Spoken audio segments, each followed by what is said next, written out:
Hey everybody, it's Eric from epautos.com, your libertarian car guy. Thought I'd do a quick little talk about this 2018 Chrysler Pacifica plug-in hybrid minivan, if you can believe that. There's pretty much a hybrid version of almost any type of car that you can think of now. I can remember when I was starting out as a car journalist, and the Prius came out, and that was the very first hybrid, and then they came out with the plug-in version of that, and now you can get plug-in versions of just about any vehicle, including this big full-size minivan. It's technologically very interesting. Whether it makes economic sense in the current environment, that's an entirely separate question. So let's look at both things. As a technologically interesting thing, it's cool because you can plug this thing in and you can charge up the battery without actually using the gas engine to power the battery. That's what plug-in hybrids do. You can charge them up externally using either household current, 120 volt, or if you have access to it, one of those fast chargers that electric cars use. It's the same principle as an electric car. The only difference is, of course, that you've got a gasoline engine in the car, which is nice because it gives you that flexibility of not having to charge up if you don't want to, or if you forget to. You can just drive the car like a normal car. That's pretty neat. And potentially, you could save a lot of money on gas too if, and this is a big caveat, I put this in italics, bold italics actually, if most of your driving is pretty short range. These plugins generally go somewhere between 15 and 20 miles for the most part. Occasionally, some of them will go 20 miles or even farther than that.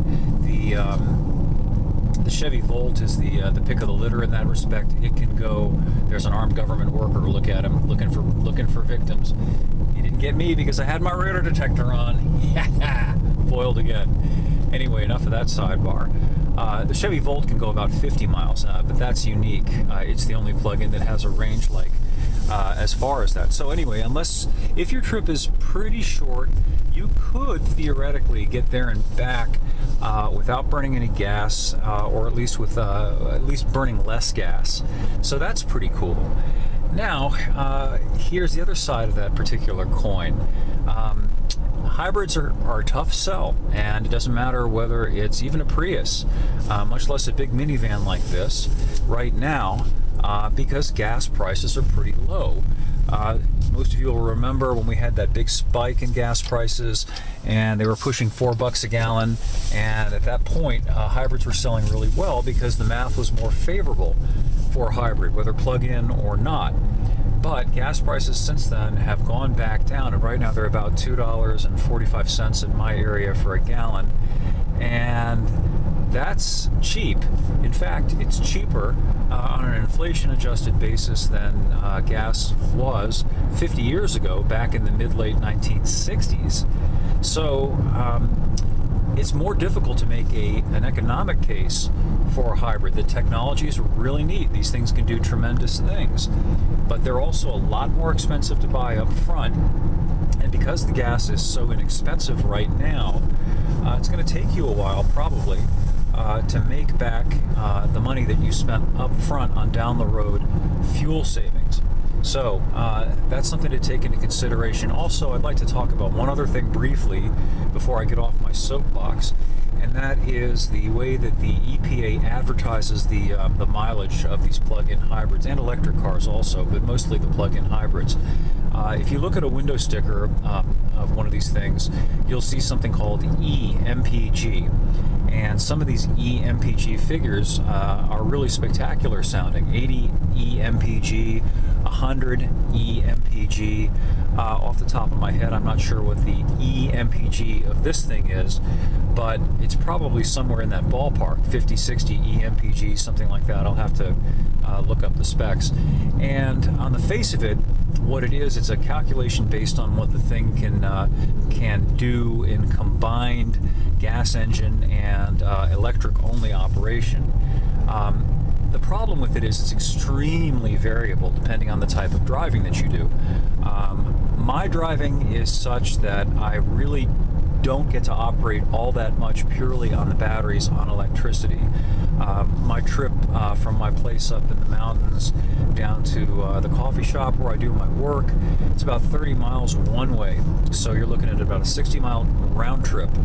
And if I'm operating with the batteries down and the IC engine operating, you can probably see here on the gauge cluster, I'm averaging 28.7 miles per gallon. And that's really good, actually, for a big, heavy, full-size minivan like this. But it's a lot less than the advertised EMPGs because, due to the nature of my driving, I really can't take that much advantage of the electric-only operation. So you got to think about that pretty carefully, I think, before you commit to buying one of these things. And not just this thing, any of these plug-in hybrids. I would recommend that what you do is take a test drive and then drive the thing the way you normally drive it and calculate the mileage that you actually get the way you drive it.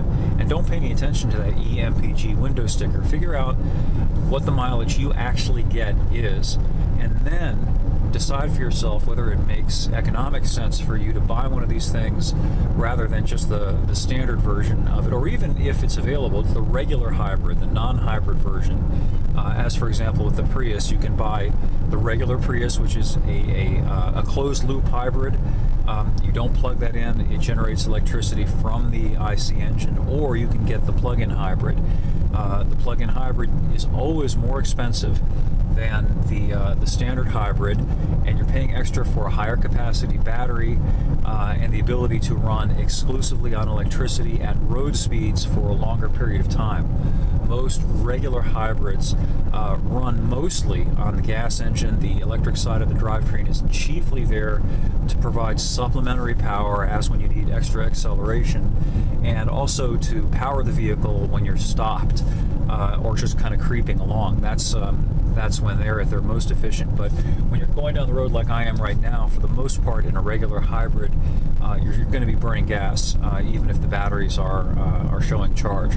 So that is my rant for today. I should have a review of this thing up shortly at epautos.com, the net's best libertarian gearhead site. I've also got another column that should be up soon, hopefully tonight actually, about the push to impose the Real ID Act via the driver's licenses. That's something that has been going on for a number of years, and we're reaching the deadline. Actually, we've effectively passed the deadline that the feds laid down for states to implement this Real ID business, which I think is pretty ominous. If you don't get a Real ID, which is biometric, like a cattle tag that they put in the ears of cows that tracks you and monitors you. If you don't get one of those things, then you're not allowed to go into federal buildings, and they can even restrict your ability to fly. Not that you'd want to, given all the TSA submission training that's going on. Anyway, I'll have the article up about that shortly, and hope you guys will all read it and leave your comments. And thanks for viewing, and we will catch up with you again soon.